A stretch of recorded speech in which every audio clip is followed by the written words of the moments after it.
मी श्वेता, तुम्ही पाहताय न्यूज 18 लोकमत. मुद्दा महाराष्ट्राचा मध्ये तुमचं स्वागत. सुरुवातीला सगळ्यात मोठी बातमी. शिवसेना खासदार संजय राऊत यांच्या मेडिकल चाचणीसाठी जे रुग्णालयात त्यांना घेऊन जाण्यात येत आहे. त्यानंतर त्यांना कोर्टामध्ये हजर केलं जाणार आहे. काल मध्यरात्रीच्या सुमारास त्यांना ईडीकडून अटक झालेली आहे. त्यानंतर ईडीच्या कार्यालयामध्ये संजय राऊत आहेत आणि आता याच गाडीतून संजय राऊत यांना आधी जे रुग्णालयात नेलं जाईल. तिथे त्यांची वैद्यकीय तपासणी होईल आणि मग 11:30 वाजण्याच्या सुमारास त्यांना पीएमएलए कोर्टामध्ये हजर केलं जाणार आहे. संजय राऊतांना जामीन मिळणार की कोठडी हे आपल्याला काही वेळात कळेलच. मात्र काल रात्रीपासून संजय राऊत हे ईडीच्या अटकेत आहेत. ईडीच्या कार्यालयाबाहेरची सुरक्षा सध्या वाढवण्यात आलेली आहे, कारण तिथेच आता संजय राऊत यांना त्याच गाडीतून जे हॉस्पिटलमध्ये घेऊन गेलं जाईल आणि त्यांना हॉस्पिटलमध्ये नेलं जाईल वैद्यकीय तपासणीसाठी आणि मग तिथून त्यांना पीएमएलए कोर्टामध्ये हजर केलं जाणार आहे. काल सकाळी 7:15 वाजल्यापासून ईडीचं पथक संजय राऊत यांच्या घरी चौकशीसाठी आलेलं होतं. घरी तब्बल 9.5 तास चौकशी केल्यानंतर त्यांना संध्याकाळी ईडीच्या कार्यालयामध्ये आणण्यात आलं. मग तिथेही चौकशी झाल्यानंतर संजय राऊत यांना रात्री उशिरा 11:38 अटक झाली आणि आता त्यांना ईडीच्या कार्यालयातून बाहेर काढून जे हॉस्पिटलमध्ये नेलं जाणार आहे. काही शिवसेनेचे नेते तिथे जमायला सुरुवात झाली आहे मगासपासूनच आणि तिथे कार्यकर्त्यांची मोठी गर्दी होऊ नये म्हणून ईडीच्या कार्यालयाबाहेर सध्या पोलिसांचा बंदोबस्त आहे आणि या सगळ्या बंदोबस्तात याच गाडीतून संजय राऊतांना जे हॉस्पिटलमध्ये नेलं जाईल. जे रुग्णालय इथे सुद्धा सगळी सज्जता आहे आणि तिथे त्यांची वैद्यकीय तपासणी झाल्यानंतर संजय राऊत यांना लगेचच पीएमएलए कोर्टामध्ये हजर केलं जाणार आहे. या सगळ्या महत्त्वाच्या घडामोडी आपण न्यूज 18 लोकमत वरती अगदी सकाळपासूनच पाहतोय. त्याचे अपडेट्स घेतोय. आमचे प्रतिनिधी प्रत्येक ठिकाणी तैनात आहेत आणि प्रत्येक बारीक अपडेट आपल्यापर्यंत पोहोचवण्याचं काम करतायत. ईडीच्या कार्यालयाबाहेर सध्या शिवसैनिक जमायला सुरुवात झाली आहे. तरी देखील पोलिसांचं हे बॅरिकेडिंग आणि पोलिसांचा बंदोबस्त, कारण काल संजय राऊतांच्या घराबाहेर सुद्धा शिवसैनिकांची मोठी गर्दी जमा झालेली होती आणि त्यानंतर ईडी कार्यालयाच्या बाहेर सुद्धा तशी गर्दी आज जमू नये किंवा गोंधळ निर्माण होऊ नये म्हणून पोलिसांचा हा सगळा बंदोबस्त आहे. काल रात्रीपासून संजय राऊत हे ईडीच्या ताब्यात आहेत. किंबहुना सकाळी 7:15 वाजल्यापासून ईडीचे अधिकारी त्यांच्या घरी होते. मग संजय राऊतांना ईडीच्या कार्यालयामध्ये संध्याकाळी आणण्यात आलं आणि मग रात्री उशिरा 11:38 संजय राऊत यांना ईडीकडून अटक झालेली आहे आणि आता जे रुग्णालयामध्ये वैद्यकीय तपासणी आणि पीएमएलए कोर्टामध्ये संजय राऊतांना हजर केलं जाईल. तिथे त्यांना आज जामीन मिळतो की कोठडी हे आपल्याला थोड्या वेळात कळेलच. महाविकास आघाडीचा तर महाविकास आघाडीचं सरकार हे चांगल्या रीतीनं उद्धवजींच्या नेतृत्वाखाली कार्यरत होतं, राष्ट्रवादी आणि काँग्रेसच्या याच्यात. आणि संजय राऊत हे त्यामध्ये ज्या गोष्टी विरोधकांकडून ज्या गोष्टींचा भडीमार होत होता त्यामध्ये ते अग्रेसर होते, त्यामध्ये ते बोलत होते आणि मग कुठून तरी हा आवाज दाबायचा या ह्याच्यासाठीचं ज्या एजन्सीज सेंट्रल एजन्सीज आहेत त्या सेंट्रल एजन्सीजचा मारा ठेवून तशा प्रकारचं हे करून लोकशाहीमध्ये विरोधकांचा आवाज दडपण्याचं हे काम आहे. सर, आप क्या कहेंगे कि संजय राउत को जिस तरह से ईडी ने अरेस्ट किया है? अब ईडी एक ऑटोनॉमस एजेंसी है. उन्होंने कुछ चार्जेस लगाकर उनको ऊपर ये किए हैं. उन्होंने बार बार ईडी को इससे पहले भी मिलके उनकी बात साफ साफ रखी थी, लेकिन उसके बावजूद भी कुछ नए कारण निकालकर या कुछ जिनमें तथ्य हो ना हो ये तो अब पता चलेगा आफ्टर इन्वेस्टिगेशन. लेकिन संजय राउत बहुत वोकल रहे हैं. उन्होंने स्पष्ट शब्दों में उनकी भावना, उनकी भूमिका जो रही है, उनका रोल जो रहा है वो कहते रहे. लेकिन इसके बावजूद ये एक मैं समझता हूं कि इन सेंट्रल एजेंसीज को इस तरह से कोर्सिव एक्शन, इस तरह से ये करना ये ठीक नहीं है. एक लोकतंत्र में जो एक अभिव्यक्ति स्वातंत्र्य जिसको कहते हैं, जो एक फ्रीडम ऑफ एक्सप्रेशन, उसको दबाने की कोशिश आहे. मात्र आता सुप्रीम कोर्टामध्ये जे याचिका दाखल करण्यात आलेल्या होत्या त्या संदर्भात कधी सुनावणी होणार आहे? याचा परिणाम काय सुनावणीवरती होईल? सुप्रीम कोर्टामध्ये जी काही सुनावणी होते आहे, सुप्रीम कोर्टामधल्या सुनावणीचा आणि याचा तशा रीतीने कुठचं हे नाही, याचा इफेक्ट किंवा याचं हे पडण्याचं कारण नाही आहे. आणि आपण सगळे हे कायद्यामध्ये, या देशामध्ये असलेल्या कायद्याला मानणारी लोक आहोत आणि कायद्याचं राज्य आहे. आम्हाला पूर्ण विश्वास आहे की न्याय देवता या बाबतीमध्ये सुप्रीम कोर्टामध्ये असलेल्या केसेसमध्ये न्याय करणार.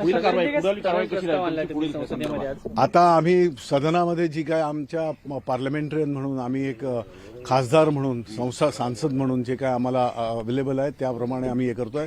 267 ची नोटीस आम्ही दिलेली आहे, त्यावर आम्ही विरोध करू स्थगन प्रस्ताव. अब संजय राउत को जिस तरह से उन्होंने हिरासत में लिया है उसके ऊपर वहां पे इन्वेस्टिगेशन चलेगा. उनकी बात बहुत उन्होंने साफ रखी है. मैं समझता हूं कि उनको रिहा बहुत जल्दी किया जाएगा. महाराष्ट्रात शिवसेना संपत आहे. आता जे बी नड्डा वगैरे ही माणसं ही स्वतःला फार शक्तिशाली समजणारी आज भाजप संपूर्ण देशव्यापी त्यांचा जो कार्यक्रम आहे तो त्या कार्यक्रमाच्या अंतर्गत बोलतायत. परंतु ही आज तरी लोकशाही या देशामध्ये आहे आणि लोक हे सगळे बघतायत. शिवसेनेचे नेते अनिल देसाई यांनी दिलेली ही प्रतिक्रिया दिल्लीमध्ये आणि आता संसदेमध्ये सुद्धा संजय राऊत यांच्या अटकेचा मुद्दा मांडण्याची शक्यता. ईडीचे सगळे आरोप हे पत्राचाळ प्रकरणी चौकशी करायची आहे आणि आरोपी प्रवीण राऊतशी संजय राऊतांचे घनिष्ठ संबंध आहेत असा आरोप ईडीकडून केला जातोय आणि या दोघांनी मिळून पत्राचाळ व्यवहार केल्याचा संशय आहे आणि ईडीकडे त्या संबंधीचे सबळ पुरावे आहेत. कागदपत्रांची ईडीकडून शहानिशा केली जाते आणि अधिक तपासाकरता संजय राऊत यांच्या कोठडीची आवश्यकता आहे असं ईडीकडून सांगण्यात येतंय. प्रवीण राऊत हे संजय राऊतांचे व्यावसायिक पार्टनर आहेत आणि संजय राऊतांच्या आदेशानंच पत्राचाळ गैरव्यवहार झालेला आहे असा आरोप ईडीकडून करण्यात आलेला आहे. प्रवीण राऊतनं गैरव्यवहार केल्याचा देखील ईडीचा आरोप आहे. संजय राऊत यांच्या पत्नी वर्षा राऊत यांच्या खात्यामध्ये ही रक्कम वळवण्यात आली.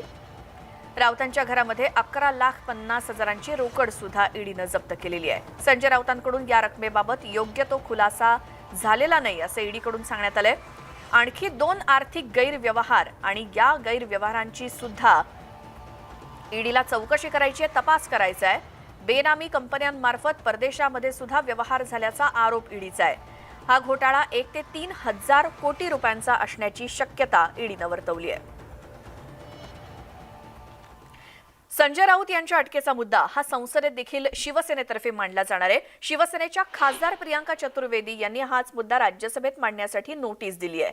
राज्यसभेतील सर्व कामकाज बाजूला ठेवून ईडी, सीबीआय आणि आयकर विभाग या केंद्रीय यंत्रणांच्या गैरवापरावरती चर्चेची मागणी प्रियांका चतुर्वेदींनी केली आहे आणि या केंद्रीय यंत्रणांच्या माध्यमातून केंद्र सरकार आपला राजकीय अजेंडा राबवत आहे आणि विरोधकांना गप्प करण्यासाठी यंत्रणांचा वापर करत आहे असा आरोप प्रियांका चतुर्वेदींनी केला आहे. मैंने चेयरमैन को चिट्ठी लिखी है कि रूल 267 के तहत जिस तरीके से ईडी, सीबीआई, आईटी का मिसयूज दुरुपयोग कर ऑपोजिशन लीडर्स को अरेस्ट किया जा रहा है, सिटिंग मेंबर ऑफ पार्लियामेंट को पार्लियामेंट के सेशन के दौरान किया जा रहा है, हमारे पार्टी के फ्लोर लीडर को अरेस्ट किया जा रहा है, ये बिल्कुल ही मैं मानती हूँ सारे काम छोड़कर इस पर चर्चा होनी चाहिए और इस तरीके से इंस्टीट्यूशंस का कॉम्प्रोमाइज़ हो रहा है, चर्चा होनी चाहिए. आणि आता थेट जाऊयात आपण सिंधुदुर्गात. तिथे आदित्य ठाकरे हे चिपी विमानतळावरती पोहोचलेले आहेत. सिंधुदुर्ग दौऱ्यावरती आहेत आदित्य ठाकरे आणि त्यासाठी चिपी विमानतळावरती आदित्य ठाकरेंचं आगमन झालंय. सिंधुदुर्गातले काही नेते हे आदित्य ठाकरेंच्या स्वागतासाठी आणि त्याचसोबत खासदार विनायक राऊत सुद्धा दिसत आहेत. आदेश बांदेकर हे सुद्धा आदित्य ठाकरे यांच्या सोबत आहेत आणि चिपी विमानतळावरती आदित्य ठाकरे पोहोचलेत. ही थेट दृश्य चिपी विमानतळावरची आणि तिथून आता आदित्य ठाकरेंच्या सिंधुदुर्ग दौऱ्याला सुरुवात होईल. खासदार विनायक राऊत हे उपस्थित आहेत, त्याचसोबत आदेश बांदेकर हे सुद्धा आदित्य ठाकरे यांच्या सोबत आहेत.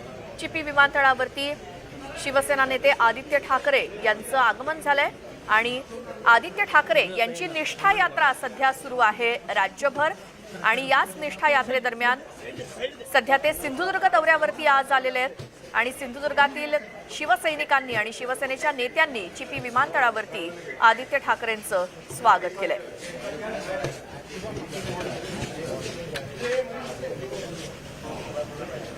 आदित्य ठाकरे यांची निष्ठा यात्रा ही संपूर्ण राज्यभर सुरू आहे आणि त्यापैकी आता हा जो दौरा आहे त्यांचा सिंधुदुर्गाचा, आमचे प्रतिनिधी ज्ञानेश्वर साळोखे आपल्या सोबत आहेत. ज्ञानेश्वर, आता आदित्य ठाकरे यांच्या सिंधुदुर्ग दौऱ्याविषयी काय सांगाल? श्वेता, नुकतेच आदित्य ठाकरे हे सिंधुदुर्गातल्या चिपी विमानतळावरती दाखल झालेले आहेत. या ठिकाणी मोठ्या संख्येने शिवसैनिक सुद्धा दाखल झालेले आहेत. एकूणच पाहायला गेलं तर आदित्य ठाकरे यांचा हा दौरा राज्यभर आहे सुरू आहे आणि सध्या ते कोकणामध्ये आलेले आहेत आणि कोकण कधी काळी शिवसेनेचा बालेकिल्ला होता आणि इथलेच आता उदय सामंत जे माजी मंत्री आहेत ते एकनाथ शिंदे गटात गेलेले आहेत. याशिवाय दीपक केसरकर हे सुद्धा एकनाथ शिंदे गटात गेलेले आहेत आणि त्यामुळे आदित्य ठाकरे यांच्या या दौऱ्याकडे संपूर्ण महाराष्ट्राचं लक्ष लागून राहिलेलं आहे. या दौऱ्याच्या निमित्ताने या दोघांचाही आदित्य ठाकरे कशा पद्धतीने समाचार घेतात ते पाहणं महत्वाचं असणार आहे. कुडाळ आणि सावंतवाडी या ठिकाणी या दौऱ्याच्या निमित्तानं आदित्य ठाकरे संवाद साधणार आहेत आणि या संवादाच्या माध्यमातून दोघांच्यावरती ते निशाणा साधण्याची शक्यता आहे, ते नाकारता येत नाही. आणि त्यामुळे या दौऱ्याच्या निमित्तानं पुन्हा एकदा शिवसैनिकांना आहे ते या ठिकाणी उभारी देण्याचा प्रयत्न आहे तो आदित्य ठाकरे यांच्याकडून होतोय आणि जे शिवसैनिक शिंदे गटामध्ये जाण्याच्या पवित्रत आहेत त्यांचं मन वळवण्याचा प्रयत्न आहे तो आदित्य ठाकरे यांच्याकडून होतोय. आपल्याला पाहायला गेलं तर आदित्य ठाकरे यांच्या यापूर्वीच्या दौऱ्याला उत्तम असा प्रतिसाद मिळाला होता. त्यामुळे कोकणामध्ये आदित्य ठाकरे यांच्या दौऱ्याला कशा पद्धतीने प्रतिसाद मिळतो ते आता पाहणं महत्वाचं असणार आहे. सध्या आदित्य ठाकरे आहेत ते आता सिंधुदुर्ग विमानतळावरती दाखल झालेले आहेत. बरं, किती काळ हा दौरा असणार आहे सिंधुदुर्गाचा आदित्य ठाकरे यांचा आणि या दरम्यान काही कार्यक्रमांचं आयोजन करण्यात आलंय का? रॅली काढण्यात येणार होती, त्याला परवानगी नाकारली असं कळलंय. परवानगी नाकारली असली तरी रॅली ही निघणारच आहे, कारण शिवसैनिक त्यावरती ठाम आहेत. संदेश पारकर जे माजी नगराध्यक्ष आहेत ते सुद्धा या ठिकाणी दाखल झालेले, संपर्क नेते अरुण भुजबळकर हे सुद्धा दाखल झालेले आहेत आणि त्यांनी ही रॅली निघेलच असा पद्धतीचा विश्वास आहे ते व्यक्त केलेला आहे. तर दुसऱ्या बाजूला या ठिकाणी कुडाळ आणि सावंतवाडी या ठिकाणी आदित्य ठाकरे आहेत ते शिवसंवाद यात्रेच्या माध्यमातून आहेत ते लोकांशी संवाद साधणार आहेत, आपलं म्हणणं आहे ते जनतेसमोर ठेवणार आहेत. एकूणच पाहायला गेलं तर या रॅलीला जरी परवानगी नाकारली असली तरी शिवसैनिक मोठ्या संख्येने या रॅली काढण्यावरती ठाम आहेत आणि मोठ्या संख्येने एकत्र होताना आपल्याला पाहायला मिळते.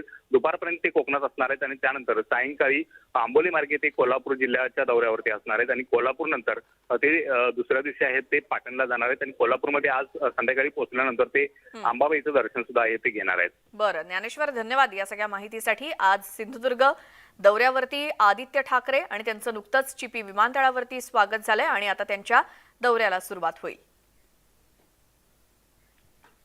महाविकास आघाडी सरकार स्थापन झाल्यापासून ईडीनं राष्ट्रवादी आणि शिवसेना या दोन पक्षांच्या 3 बड्या नेत्यांना अटक केली आहे. 100 कोटींच्या कथित खंडणी प्रकरणामध्ये तत्कालीन गृहमंत्री अनिल देशमुख यांना अटक झाली. त्यानंतर कुर्ल्यातील जमीन व्यवहारामध्ये थेट दाऊदशी संबंध जोडत तत्कालीन मंत्री नवाब मलिक यांना देखील ईडीकडून अटक झाली.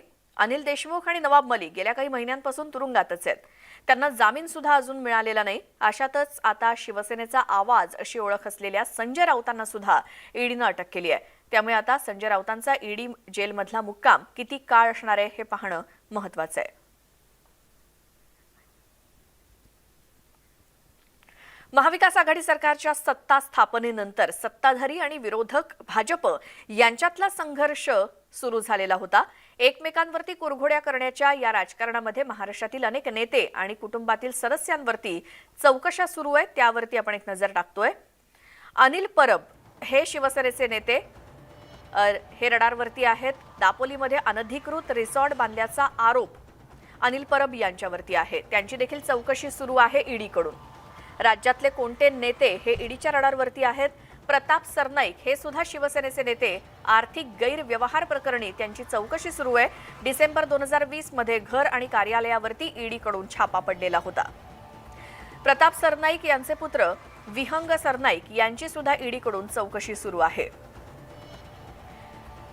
त्याचसोबत शिवसेनेच्या नेत्या भावना गवळी महिला उत्कर्ष प्रतिष्ठान ट्रस्टमध्ये 100 कोटी रुपयांच्या भ्रष्टाचाराचा आरोप भावना गवळी यांच्यावरती आहे. ईडीकडून भावना गवळी यांच्या 5 संस्थांवरती छापे टाकण्यात आले.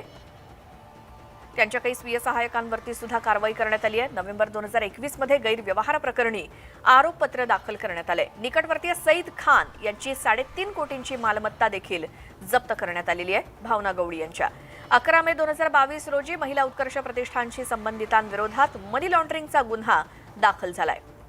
त्यानंतर शिवसेनेचे नेते यशवंत जाधव 25 फेब्रुवारी 2022 रोजी आयकर विभागानं त्यांच्या घरावर कार्यालयावर छापा टाकला. कोविड काळामध्ये भ्रष्टाचार आणि शेल कंपन्यांद्वारे गुंतवणुकीचा आरोप यशवंत जाधव यांच्यावरती आहे. उद्धव ठाकरेंचे ते निकटवर्तीय आहेत. मुंबईतील वांद्रे येथील घरावरती राहुल कनाल जे युवा सेनेचे पदाधिकारी आहेत त्यांच्या मुंबईतल्या वांद्रे इथल्या घरावरती आयकर विभागानं छापा टाकला. राहुल कनाल हे आदित्य ठाकरे यांचे निकटवर्तीय समजले जातात. तेही सध्या ईडीच्या रडारवरती आहेत. शिर्डी संस्थांच्या विश्वस्तपदी राहुल कनाल आहेत. मुंबई महानगरपालिकेच्या शिक्षण समितीचे ते सदस्य आहेत आणि तेही ईडीच्या रडारवरती आहेत. त्यानंतर राष्ट्रवादीचे नेते नवाब मलिक बेकायदेशीर मालमत्ता आणि डी गँग संबंधित आर्थिक व्यवहार प्रकरणी नवाब मलिक सध्या तुरुंगात आहेत. 23 फेब्रुवारी 2022 रोजी ईडीनं त्यांना ताब्यात घेतलं. त्याचबरोबर राष्ट्रवादीचे नेते अनिल देशमुख 100 कोटी रुपयांच्या गैरव्यवहार प्रकरणी 2 नोव्हेंबर 2021 रोजी ईडीनं अनिल देशमुख यांना ताब्यात घेतली. आणि आता ही थेट दृश्य चिपी विमानतळावरची. आपण बघता हे सगळं राजकीय आहे आणि हे महाराष्ट्राचा आवाज दाबण्यासाठी सुरू आहे.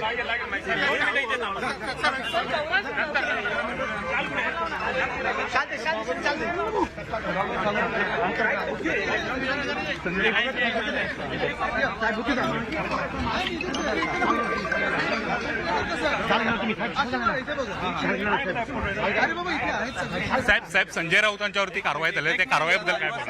एक मिनिट, हे तर महत्वाची गोष्ट हीच आहे. एक मिनिट, हे जरा काल आपल्याच माध्यमातून सर्वांना कळत आहे की हे सगळं राजकीय आहे. शिवसेनेला संपवण्याचं, महाराष्ट्राचा आवाज दाबण्याचं हे कट कारस्थान आहे आणि सर्वांसमोर आहे, जग जाहीर आहे. अरे बाबा,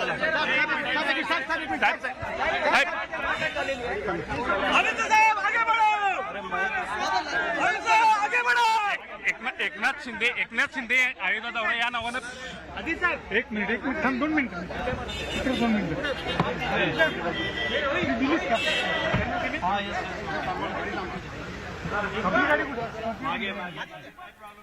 आदित्य ठाकरे चिपी विमानतळावरती पोहोचलेले आहेत. सिंधुदुर्ग दौऱ्यावरती आहे ते शिवसंवाद यात्रेसाठी आणि यावेळी त्यांना संजय राऊतांच्या ईडी कारवाईबद्दल विचारलं असता आवाज दाबण्याचा हा प्रयत्न सुरू आहे. आवाज दाबण्यासाठी कारवाया सुरू आहेत अशी प्रतिक्रिया आदित्य ठाकरेंनी दिली. माध्यमांशी ते बोलतायत. त्यांना थेट संजय राऊतांवरच्या ईडी कारवाई संदर्भात विचारलं असता आवाज दाबण्यासाठी या कारवाया सुरू आहेत असा थेट आरोप आदित्य ठाकरे यांनी केलेला आहे, अर्थात केंद्र सरकारवरती आणि भाजपवरती. ते आज सिंधुदुर्ग दौऱ्यावरती आहेत शिवसंवाद यात्रेसाठी आणि ते चिपी विमानतळावरती पोहोचले असताना माध्यमांशी बोलत होते आणि संजय राऊत यांच्यावर झालेल्या ईडीच्या कारवाईबद्दल विचारलं असता आवाज दाबण्यासाठी या कारवाया केल्या जात आहेत असं आदित्य ठाकरे म्हणाले. आता त्यांचा गाड्यांचा ताफा हा चिपी विमानतळाकडून थेट आता सिंधुदुर्गातल्या काही भागामध्ये जे लोकांच्या भेटीगाठी घेणार आहेत, जिथे एक रॅली सुद्धा निघणार आहे आदित्य ठाकरे यांची, त्या ठिकाणी आता हा संपूर्ण ताफा निघालेला आहे. मात्र त्याआधी चिपी विमानतळावरती पोहोचले असताना आदित्य ठाकरे यांची प्रतिक्रिया आपण जाणून घेतली. खासदार विनायक राऊत त्यांच्यासोबत आहेत. मात्र शिंदे गटामध्ये शिवसैनिक किंवा शिवसेनेचे काही नेते शिंदे गटामध्ये गेल्यानंतर आदित्य ठाकरे प्रथमच सिंधुदुर्गात आलेले आहेत आणि त्या पार्श्वभूमीवर या शिवसंवाद यात्रेला आदित्य ठाकरे यांच्या कसा प्रतिसाद मिळतो सिंधुदुर्गामध्ये हे आपल्याला आज कळेलच. आज संपूर्ण दिवसभर आदित्य ठाकरे सिंधुदुर्गात आहेत. त्याआधी चिपी विमानतळावरती आले असता काही शिवसेनेच्या नेत्यांनी त्यांचं स्वागत केलं. आता आपचे खासदार संजय सिंग यांनी या संपूर्ण प्रकरणासंदर्भात काय प्रतिक्रिया दिली ऐकूयात. संजय रावत क्योंकि शिवसेना की तरफ से लगातार बोल रहे थे तो वो भी उनकी टारगेट पे थे. अब बताइए, जिस आदमी की लगभग 2.5 लाख रुपए तनख्वाह होती है उसके घर से 11.5 लाख रुपए का कैश तो बचत का भी हो सकता है. मतलब इसको इतना बड़ा तूल देने का मुझे कोई कारण समझ में नहीं आ रहा है. तो मैं समझता हूं कि संजय रावत के खिलाफ जो ईडी का इस्तेमाल हो रहा है या दूसरे नेताओं के खिलाफ ईडी का जो इस्तेमाल हो रहा है वो दुर्भावना के कारण है. तर काँग्रेसचे नेते मल्लिकार्जुन खरगे यांनी देखील राऊतांवरील कारवाईवरून भाजपवरती निशाणा साधलाय. ऐकूयात. पेपर चलाते हैं, पार्टी चलाते हैं, उस व्यक्ति के घर में अगर 10-11 लाख मिले और उसी को ईडी का केस बना के उसको हरासमेंट करने की कोशिश की, तो ये सरासर सरकार अपोजिशन को दबाना चाहती है। उसके घर जाना, 6-6 घंटे पूछताछ करना, और कहीं भाग जाने वाला व्यक्ति तो नहीं है वो तो राज्यसभा का मेंबर है, और जो राज्यसभा का मेंबर है वो आपको रोज यहाँ मिलता है। तो ये सारी चीज़ें हरासमेंट के हैं और अपोजिशन को ख़त्म करने की बातें चल रही है। अपोजिशन मुक्त पार्लियामेंट को चाहते हैं, इसलिए वो ऐसा कर रहे हैं। इतरही सगळ्या घडामोडी पाहणार आहोतच आणि संजय राऊतांच्या ईडी कारवाई संदर्भातल्या सुद्धा घडामोडी पाहूयात एका ब्रेक नंतर।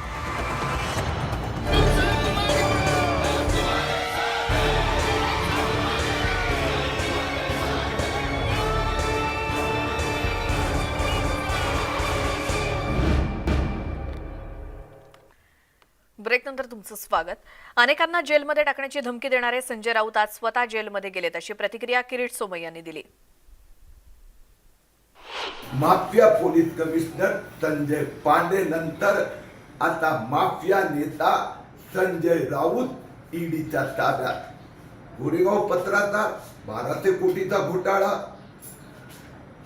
वसई नायगाव 2000 कोटीच्या युनिटेक पर्ल ग्रुप घोटाळा, अलिबाग मध्ये जमिनी, मुंबई दादर मध्ये फ्लॅट सदनिका, विदेश वाऱ्या, मग तो चीनचा दौरा असतो, दुबई मध्ये कुणाकुणाच्या भेटी, ह्या सगळ्यांचा ज्यावेळी हिशोब लागणार ना, तर मला खात्री आहे आर्थर रोड जेलमध्ये नवाब मलिकचे शेजारी होण्याचा बहुमान संजय राऊतना मिळेल।